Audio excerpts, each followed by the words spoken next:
Bagaimana sih cara kerja akupuntur? Jadi kalau ada yang misalnya kasusnya nyeri nih, habis ditusuk kok enakan, terus ada yang gangguan hormonal, ada yang macam-macam nih datang ke tempat praktekan, terus kok hasilnya gini, apakah di jarumnya ada obatnya atau ada mantra-mantra tertentu? Tidak ya. Jadi penjelasannya adalah seperti ini. Halo Sobat Sehat, jumpa lagi dengan saya Dr. Sung. Pada video kali ini saya akan bahas topik tentang akupuntur lagi, karena sudah banyak yang minta, "Dok, kapan bahas tentang akupuntur lagi?" Nah, jadi video kali ini saya akan membahas beberapa pertanyaan seputar akupuntur. Tonton setelah yang satu ini.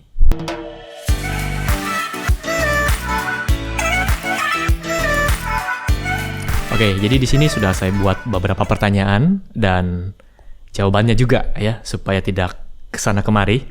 Oke, kita mulai dari pertanyaan yang pertama. Bagaimana sih cara kerja akupuntur? Jadi kalau ada yang misalnya kasusnya nyeri nih, habis ditusuk kok enakan, terus ada yang gangguan hormonal, ada yang macam-macam nih datang ke tempat praktekan, terus kok hasilnya gini, apakah di jarumnya ada obatnya atau ada mantra-mantra tertentu? Tidak ya. Jadi penjelasannya adalah seperti ini. Jadi dari segi perspektif biologis modern ya, akupuntur ini berperan dalam merangsang tubuh kita untuk menyeimbangkan tubuh itu sendiri. Sebenarnya tubuh kita ini pintar, cuman perlu dirangsang untuk dia bisa menyeimbangkan tubuh kita sendiri. Nah, dan itu dilakukan melalui jalur neurokimia. Jadi ada jalurnya sendiri.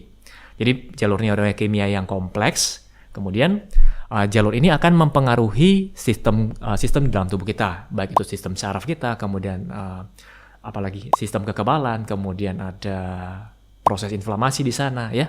Jadi itu semua bisa dipengaruhi. Nah, sekarang kalau kita bicara dari perspektif tradisional timur nih, ada teori yang menjelaskan bahwa tubuh kita ini sebenarnya merupakan mikrokosmos dari alam semesta. Jadi bagian kecil dari alam, di mana ada energi yang berperan dalam tubuh kita sehingga membuat kita menjadi hidup ya. Jadi energi itu disebut dengan qi. Mungkin Anda sering dengar ya di film-film. Kemudian, nah kalau dalam bahasa Mandarin atau bahasa Cina disebut dengan qi. Kalau dalam bahasa Jepang disebut dengan qi.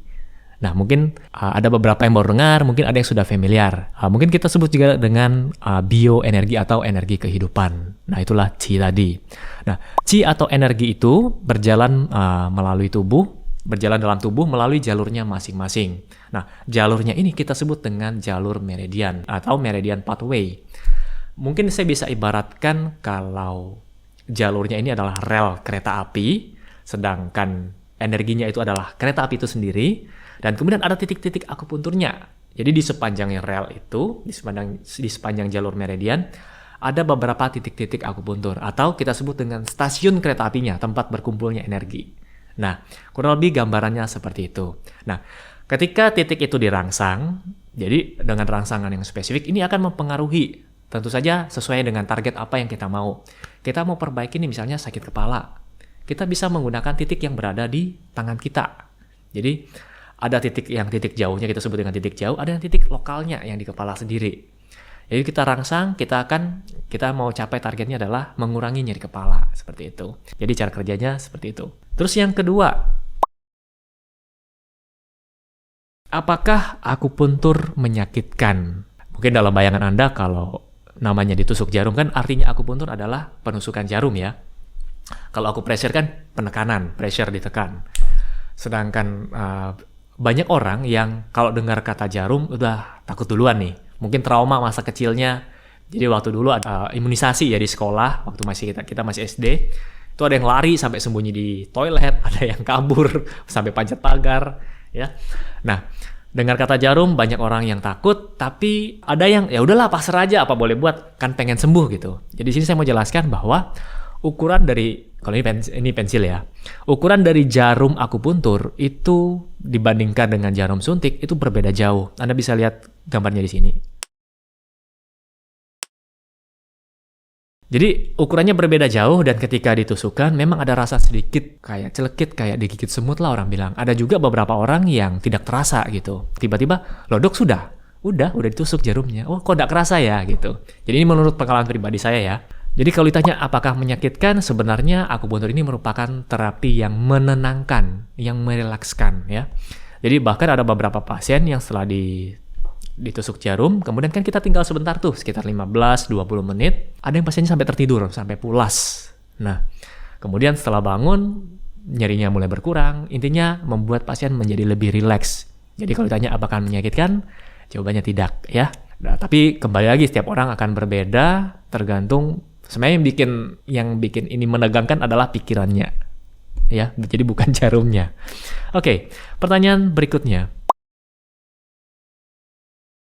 Kondisi seperti apa saja yang bisa diterapi dengan akupuntur? Nah, sebenarnya akupuntur ini bisa dilakukan atau bisa mengobati untuk berbagai kondisi, ya. Jadi apapun yang mempengaruhi kualitas pasien untuk hidup dalam jangka panjang ini, banyak sekali hal-hal yang bisa diperbaiki dengan akupuntur sebenarnya. Dalam praktek sehari-hari ini, saya mau ceritakan pengalaman saya pribadi. Bisa dilakukan terapi untuk kasus nyeri, baik itu nyeri kepala atau nyeri kepala sebelah, migrain ya kita sebut, kemudian yang seperti diikat, lehernya kaku, kita sebut dengan TTH, tension type headaches. Ini banyak sekali kasus-kasus seperti ini yang diterapi dengan akupuntur. Kemudian nyeri pada bagian punggung, ya di atas bahu sampai punggung bawah, low back pain kita sebut. Terus pada kesehatan wanita, mulai dari gangguan hormonal, PMS, kemudian masuki masa menopause, biasanya kan terjadi beberapa gangguan seperti flushing, hot flush, kemudian susah tidur, insomnia. Terus ada lagi nih, mood swing ya kalau kita bilang. Terus pada kasus lansia juga banyak orang yang susah untuk nahan kencing, terutama pada wanita. Ini juga bisa kita bantu dengan akupuntur. Lalu apa lagi ya? Ini untuk sebagai pendampingnya fisioterapi pada pasien-pasien yang kena stroke, pasca stroke, kita bantu juga dengan terapi akupuntur. Jadi kita rangsang juga di bagian kepala untuk otaknya dan di bagian tubuh yang mengalami gangguan. Ya. Kemudian pertanyaan selanjutnya, berapa banyak terapi akupuntur yang perlu dilakukan agar mencapai hasil yang diinginkan?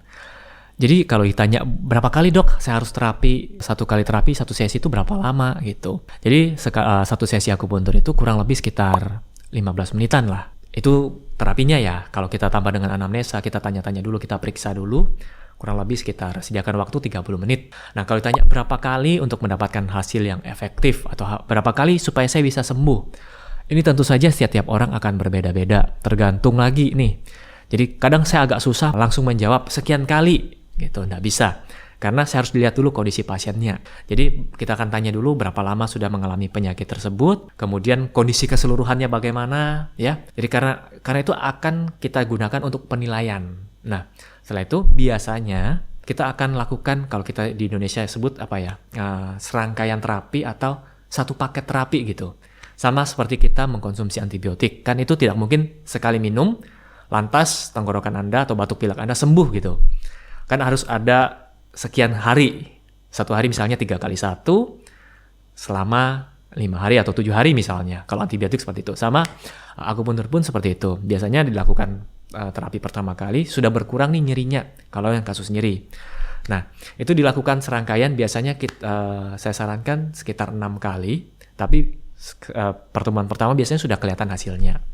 Jadi, kembali lagi, setiap orang akan berbeda-beda. Sama, misalnya, kasus si A stroke, sama si B stroke, sama-sama stroke iskemik, sama-sama sebelah kiri nih yang kena nih. Tapi, hasil terapinya tidak akan sama, misalnya sama-sama 5 kali, semuanya sembuh sama-sama, enggak. Jadi setiap orang akan berbeda-beda. Kondisi seberapa parah penyakitnya, kemudian penanganannya seberapa cepat, kemudian kondisi seseorang, kemauan untuk sembuh, itu semua sangat berpengaruh. Karena kita bicara tentang holistik ya. Jadi bukan cuman kasus ini gitu. Enggak, kita bicara tentang holistik keseluruhan.